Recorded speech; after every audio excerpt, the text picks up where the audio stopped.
What's up guys, Asian here again with another build video, and today we're going to be going over the Nightblade Healer. So the Nightblade Healer is a class that has some pretty strong healing over time abilities, especially in their class abilities, but much like the Dragon Knight, they kind of lack a burst heal in terms of a class ability burst heal. So the Templars have, for example, Breath of Life, Wardens have Budding Seeds, but the Nightblade doesn't really have that same level of burst heal. They have plenty of heal over times, but they kind of lack that burst heal. And the other thing too with Nightblades is that they don't have a lot of group synergies that can offer to the group, unlike the Warden and the Templar. So Nightblade healers are very good in 4-man content, where damage is not going to be coming in great bursts. That heal over time basically acts very well in situations where you have a lot of small pieces of damage coming in gradually. So that's pretty much like 4-man content. They're not quite as good in 12-man content, but it is still possible to complete vet trials with a Nightblade healer. It's going to be a bit of a challenge to convince progression guilds to take a Nightblade healer compared to a Templar or Warden healer, just because they don't have the same tools in their toolkits that the Templars or the Wardens have. So, just like our other build videos, we'll be going over our gear, going over our skills, as well as any sort of flex spots that we might have. We're going over CP point distributions, race, attribute, food, things like that. And because healers don't have a rotation, we won't necessarily be going over a rotation like we would with a DPS. Instead, we'll be going over the abilities that you should be prioritizing, what skills you should be doing, kind of what you will be doing as a Nightblade healer. So, without further ado, let's go ahead and get started first with our gear. So you basically are always going to want to run 2 5-piece sets up at all times. This is the kind of stereotypical go-to healer build. So the first set that we're always going to have up is going to be Spell Power Cure.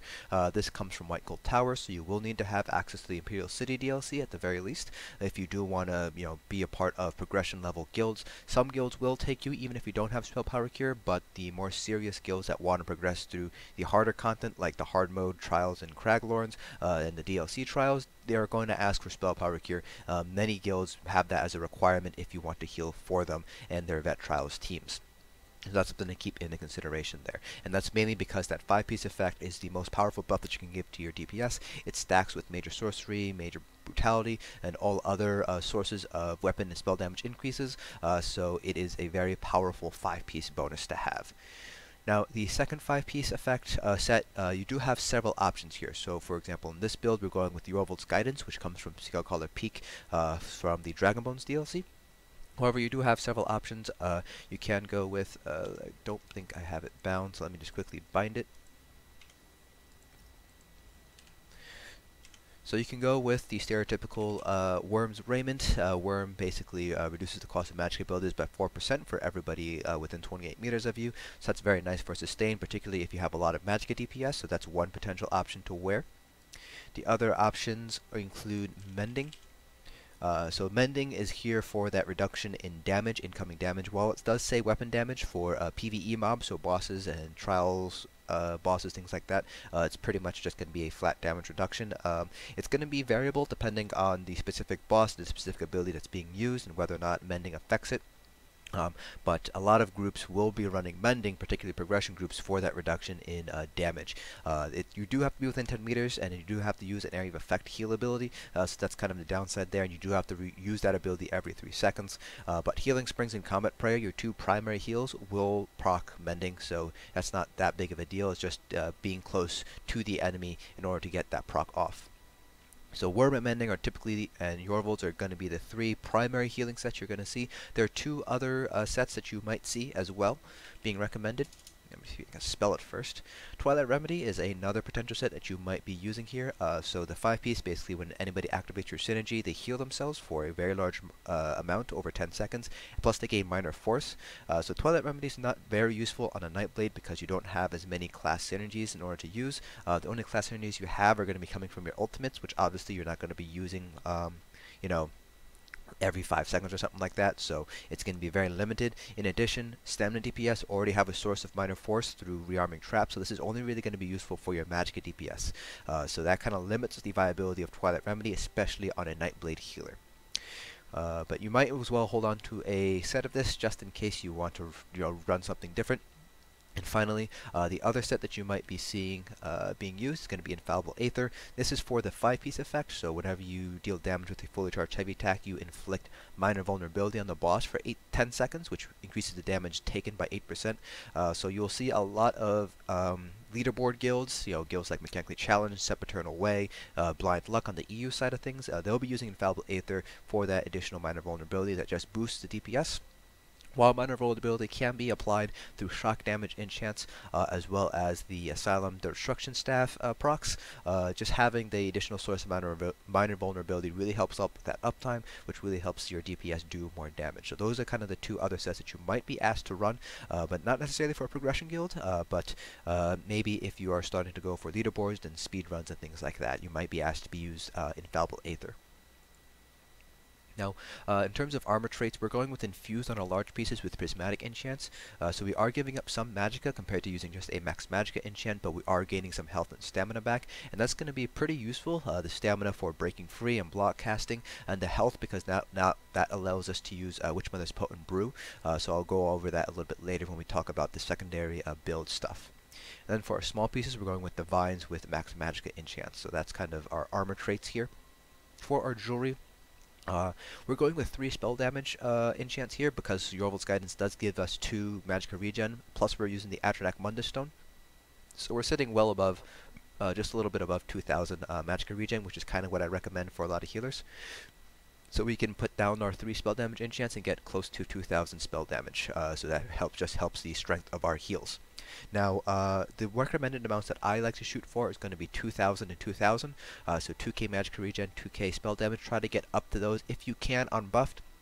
If you can't, it's not a big deal. Just try to get as close as you can without sacrificing too much. So that's just kind of the benchmarks that I try to hit with my healers. Typically speaking, I'll fall a little bit short on one of them, but never both of them. I'll typically be able to hit the benchmark on one of them, and then I can just kind of make up the rest of them as I go along. Another option too is you can just kind of sit at 1900, 1900 if you're going to end up dropping to like 18 or 1700 on one of the 2 traits if you go up to above 2000. So that's something you just want to keep in mind there, and those are just my personal benchmarks. You don't necessarily have to use them. I've healed with around 1700 spell damage before. I've healed that trials with that, and it was perfectly fine. So that's just what I recommend, because especially as you're learning, you just want to have a little bit stronger heals, so that way your DPS are able to get that spell power cure buff.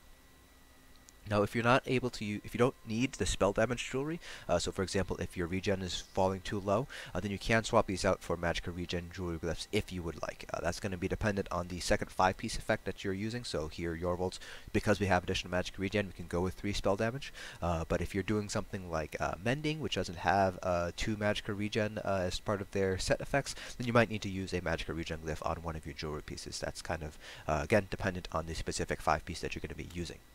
Now, one thing I do want to keep in mind here is that Spell Power Cure should ideally be all on your body pieces, because the 5-piece effect does scale off of item quality. So if you're using Spell Power Cure jewelry, you'll actually get a little bit less out of the 5-piece effect. So this really only affects true min-maxers, the leaderboard runners, because the difference is like less than 10 typically.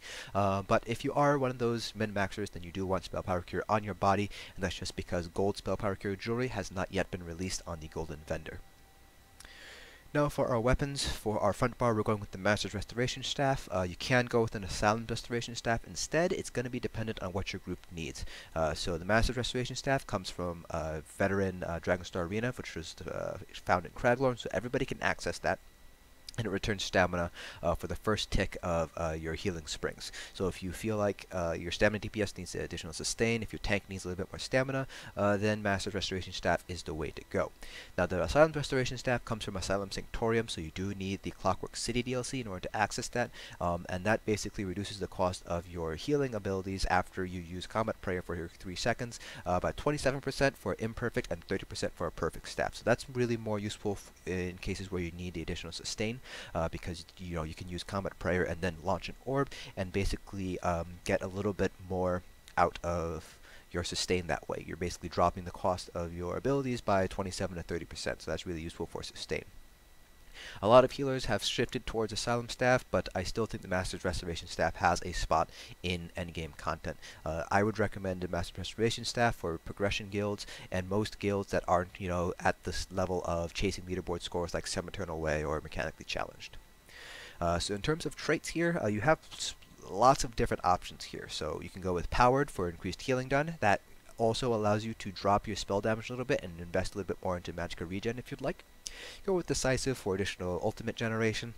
You can go with Defending if you want to give yourself a little bit more survivability. You can go with Infused to make your enchants stronger. So you have a lot of different options when it comes to traits for your restoration staff. So don't feel like you have to go with Powered here. You do have several options here. Now in terms of enchants here, I do want to touch upon this before we go to a back bar option.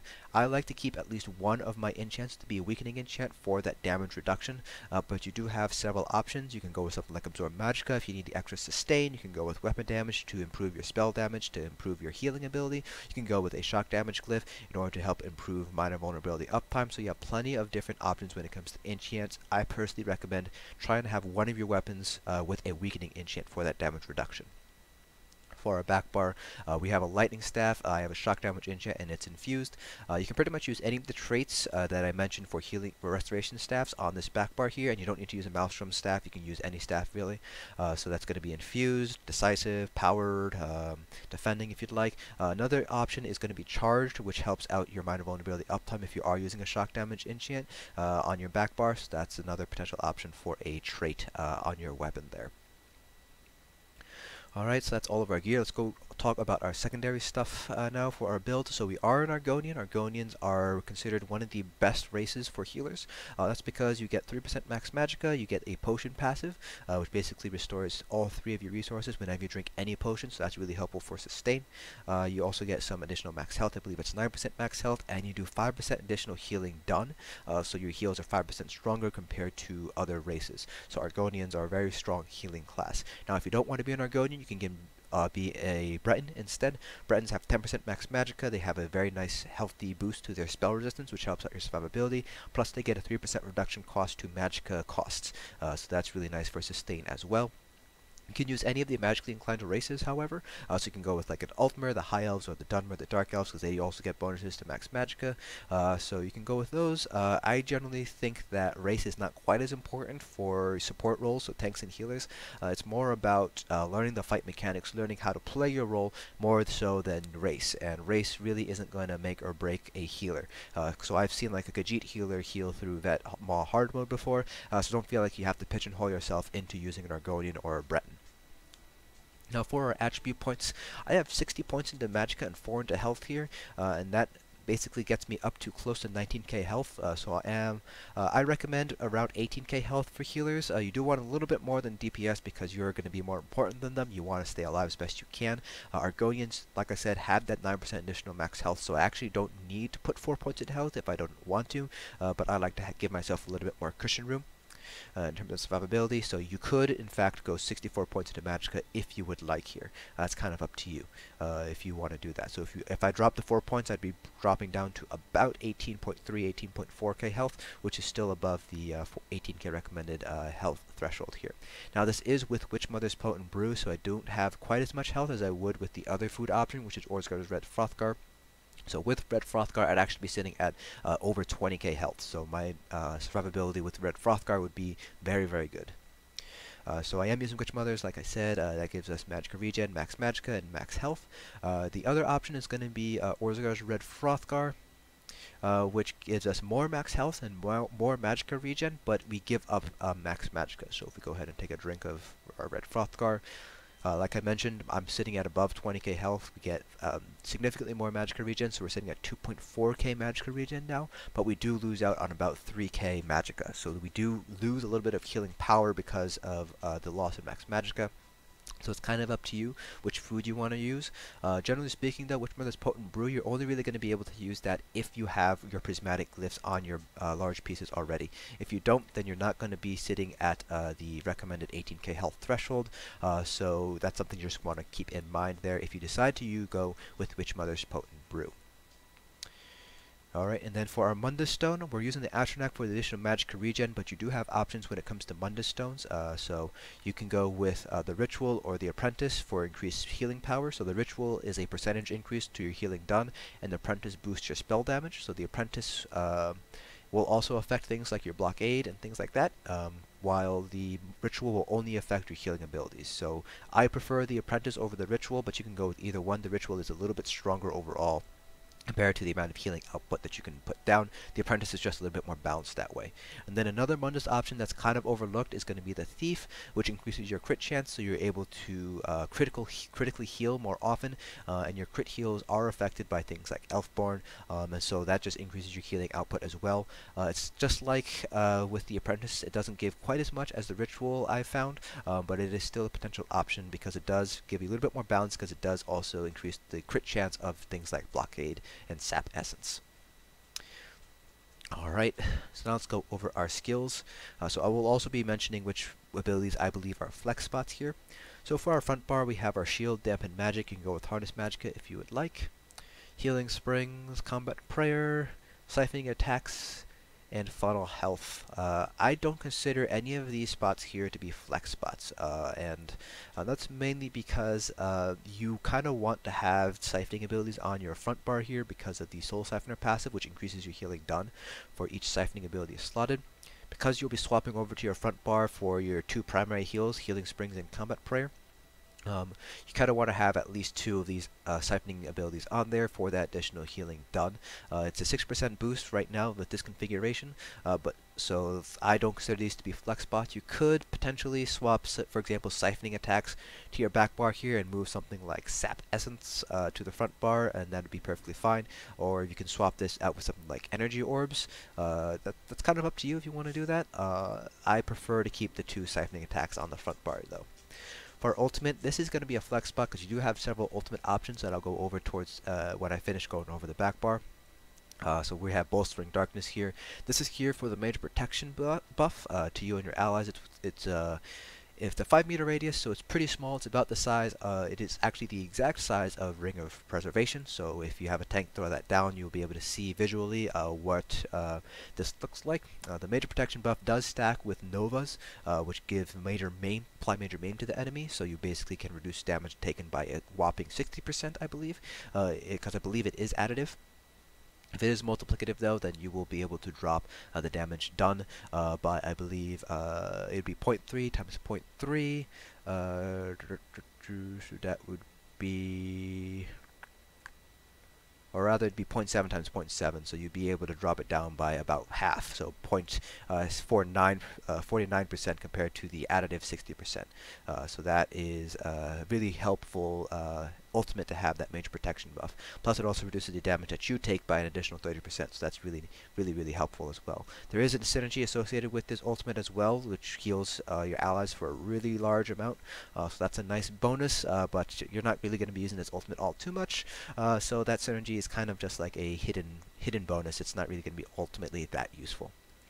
Now for a back bar, Sap Essence, this is actually going to be a flex spot here. Blockade of Storms, Refreshing Path, Energy Orbs, and Elemental Drain. I don't consider these to be flex spots at all. Blockade of Storms is here for the off balance. Refreshing Path is a very nice heal over time, which is really helpful. Energy Orbs, obviously, for the synergy, for the resource return, and Elemental Drain for the minor Magicka steal as well as the major breach. And then Aggressive Horn, this is also not a flex spot. You must be running this as a healer. So Sap Essence, this is very useful for trash pulls because it heals you and your allies for a certain amount plus 20% for each enemy hit. So if you're hitting 4 enemies, then you're healing for 80% more on top of the initial heal. So Sap Essence is very useful for trash pulls, but for things like bosses, it's not going to be very good. So you're going to want to swap this out for one of the various flexibilities that I'm going to mention right now. So one flexibility is going to be Mirage. So this basically helps out your survivability by giving you major evasion, minor resolve, minor ward, as well as, actually I don't think it procs major resolve and major ward, so that's really useful for your survivability. It's a small bonus. It's only 2% additional mitigation, but it also increases your dodge chance. You can't dodge out of AoEs, so that's something to keep in mind. Let's see here.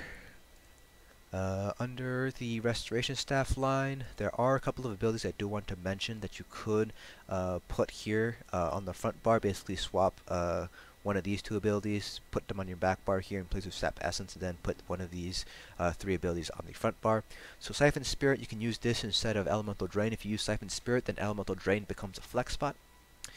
So this applies minor life steal and minor Magicka steal, so that's very, very useful. There is a cast time associated with it, so just be mindful of that. Healing Ward, this is more useful for PvP versus PvE, but I have seen this used to pretty good strength in PvE content, so this is another potential option. This does act as a burst heal. It's not as strong as Breath of Life or Budding Seeds or Fungal Growth, but it is an option if you do need a burst heal. Then Mutagen is a very nice heal over time ability. You're going to be using this mostly for 4-man content because it only affects 2 allies at a time. So as you can imagine, for trials, you're going to have to cast this 6 times versus 2 times for 4-man content. So Mutagen is going to be more for 4-man content than 12-man content. Now, in terms of other potential flex spots, Ring of Preservation or Turn Undead, Circle of Protection. This is going to be used for execute phases where you're going to be stacked up against the boss. So the classic example would be the Mage in the Ethereal Archive, because you will be stacked on top of the Mage during that execute phase, and you're going to be taking a lot of damage. So you just want to use Ring of Preservation to give everybody minor protection, which reduces their damage taken by 8%. So that's pretty useful to have, but it's going to be very situational depending on the fight. You could use Inner Light if you'd like for the additional Magicka. You're not really going to be using this too much though. I believe there are more useful abilities out there. Sanguine Altar. This applies minor lifesteal to enemies within 28 meters. Plus it gives you a very nice percentage heal, so it's useful for all of the different roles there, because it heals a percentage amount. So for example, DPS with 18k health would heal for 9k, while a tank with like 40k health would be healing for about 20k. You can actually activate the synergy twice because with Sanguine Altar, because the duration lasts for 46 seconds, and synergies have a 20-second cooldown, so that's a really nice bonus as well. And that's why I prefer Sanguine over Overflowing, even though Overflowing pretty much is a like max heal when you activate the synergy. Then under the Alliance War, you can go with Efficient Purge if you need to purge something in the fight. So a good example would be the first boss in Hell's Fabrication, and when you need to purge that poison dot off of people. So if you do need to purge, then run Efficient. I don't recommend going with Cleanse because it's just way more expensive.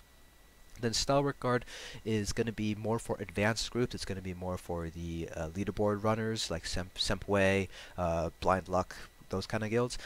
You're basically going to guard a ranged DPS to give them minor force.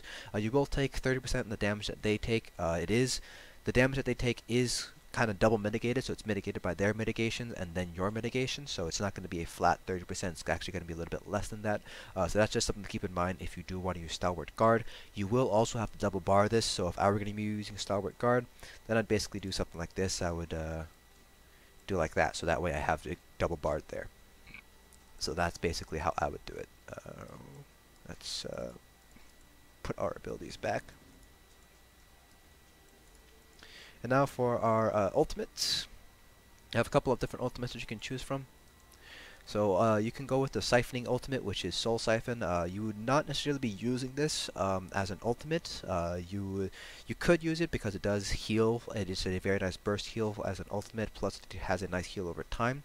But it's not going to be ultimately very useful. This is going to be more to maintain the Soul Siphoner passive to get that 3% additional healing done. So you're not really going to be using this too much if you are going to end up using it. You could use Light's Champion as well. This is going to be more useful for 4-man content because it only targets one person. It does give major force and major protection, so that's very useful to have. And then the stereotypical go-to ultimate would be the Support ultimate, so Replenishing Barrier or Reviving Barrier. It just gives a very nice shield. Plus, if you have the Magicka Aid passive, it boosts your Magicka regen by up to 10%. If you have the second passive upgrade for Magicka Aid. So you can go with Barrier down here instead if you would like. Alright, so those are all the different skills. Now let's go over CP points. So the CP cap is now 720, which means you have 240 points to split across the 3 different constellations. So starting with our Thief constellations, we have 75 in Arcanus and 75 in Tenacity. So that leaves 90 points to put across the remaining nodes, however you'd like. I like to conserve my stamina when I block cast or when I have to break free, so I have 31 to Shadow Ward, 31 to Tumbling, and 20 into Warlord. But like I said, you can kind of divide the remaining 90 points however you'd like, depending on the passives you want. For our blue CPs, if you are going with a pure healer build, so for example, this is not going to be a DPS on the side or anything, just go with 100 Blessed, 100 Elfborn, and you can put the 40 points wherever you'd like afterwards, because a lot of these nodes are focused on DPS stuff, and so they're not going to be quite as useful. I have 27 into Elemental Expert, 13 into Sap Expert, for example, but you can really put them wherever. I would probably go for something like this, just so you are doing a little bit more damage with things like your Elemental Blockade and Sap Essence and things like that, but that's personal preference, really. Finally, for our red CPs, I like to take a one-size-fits-most approach, so I don't have to swap CPs around. It's not going to be optimal for every single trial, but it's going to do the job fairly well for each trial. Depending on the trial you're going to be running, you might need to swap CPs around, depending on the damage you're going to be taking. So a good example would be Hellraw Citadel. As a healer, you'll be taking more physical damage than magical damage, so you're going to want to take points out of Elemental Defender, put them into Ironclad, put them into Hardy, put them into Light Armor Focus to get that additional physical resistance, and that's just going to be dependent on the trial that you're running. So for a balanced approach, I have 61 points into Ironclad, 51 to Thick Skin, 64 into Hardy, and Elemental Defender. Now I do want to mention Bastion here. You can put 11 or 31 points into Bastion for these two passives if you would like them. Most healers don't pick up these passives because they do involve resurrecting players. So Field Physician, you have to resurrect somebody in order to get a damage reduction, and Infusion is obviously when you resurrect somebody, that increases their Magicka regen. They are nice passives to have, but you will be giving up some CPs in your damage mitigations. So a lot of healers don't pick these up just because you are giving up some damage mitigation, plus as a healer your job is not going to be to res somebody, it's going to be healing the people who are resing. So a lot of healers don't pick this up, but I just wanted to mention this as a potential option here. You might be asked to do this more so in 12-man content compared to 4-man content. Alright, so now that we've gone over all of the build stuff, let's talk about how the Nightblade healer plays out. So like I said in the beginning of this video, Nightblade healers have a lot of heal over time abilities. You have Refreshing Path, you have Funnel Health, which is a heal over time. So if you go over and look at Funnel Health tooltip, basically heals for 33% of the damage that you deal every 2 seconds for 10 seconds. So you can see here we're dealing about 6k, so it's going to be healing for about 2k every 2 seconds for 10 seconds here. So that's more of a heal over time. Like I said, it's not really a burst heal. Nightblades don't have a burst heal except for Sap Essence, and that's really only going to be useful in trash pulls, and I'd only consider it a burst heal for trash pulls. So your primary burst heals are going to be coming from Combat Prayer and Healing Springs. Those are going to be your two primary sources of heals, as well as Energy Orbs. Energy Orbs is your strongest heal over time in the game, not to mention the whole resource return that you get from activating the synergy associated with the Energy Orb. So what I like to do as a healer is I always try to have Refreshing Path, Blockade, and I always try to have minor Magicka steal up and minor life steal if I'm running something like Sanguine Altar. So for example, against a boss fight, I would actually be running Sanguine Altar here. So I would always have Sanguine Altar up. I would always be having minor Magicka steal up through either Siphon Spirit or Ellie Drain, and then I'm always going to have Refreshing Path and Blockade down for the heal over time from Refreshing Path and the off balance chance for Blockade. The DPS boost from off balance isn't quite as high in this patch because they did introduce that cooldown, but it is still very useful. It is still a DPS gain, plus they increase the amount of resources you get back if you heavy attack while the enemy is off balance, so you still want to try to keep as high off balance uptime as you possibly can. You're going to want to keep up siphoning attacks. This is going to help out your sustain by a fair amount, plus when it expires, so you don't want to re-up siphoning attacks halfway through, because you do want to get the full Magicka return, so you just want to let this expire naturally, so that way you get the maximum Magicka return. So this is going to be more for sustain. And then basically you just want to keep Combat Prayer up. This is very important for the minor Berserk. For your DPS, that just helps boost your damage, and then obviously Healing Springs, try to keep it down if you can. I generally like to keep at least 1 or 2 orbs out in the field at all times, and then just use Combat Prayer as my primary heal. You should drop Funnel Health every 10 seconds or so for the heal, because it lasts for 10 seconds. There is a passive under the Siphoning tree here. Transfer, which gives you 2 ultimate every 4 seconds, so you should be activating Funnel Health every 4 seconds ideally for the additional ultimate generation, but you don't have to do it. The max that you should be doing it is 10 seconds. The minimum you should be doing is going to be 4 seconds apart. So just be mindful of that. You always want to try to have funnel health going because that is a fairly nice heal over time ability. Alright, so that's it for this video. It's hard to show you how a Nightblade healer plays without actually healing something. Unfortunately, I don't have a Nightblade healer on the PTS, on live server I should say. I'm on the PTS right now, so I apologize for that. But I hope you guys found this video informative nonetheless. So I will see you guys in the next dungeon.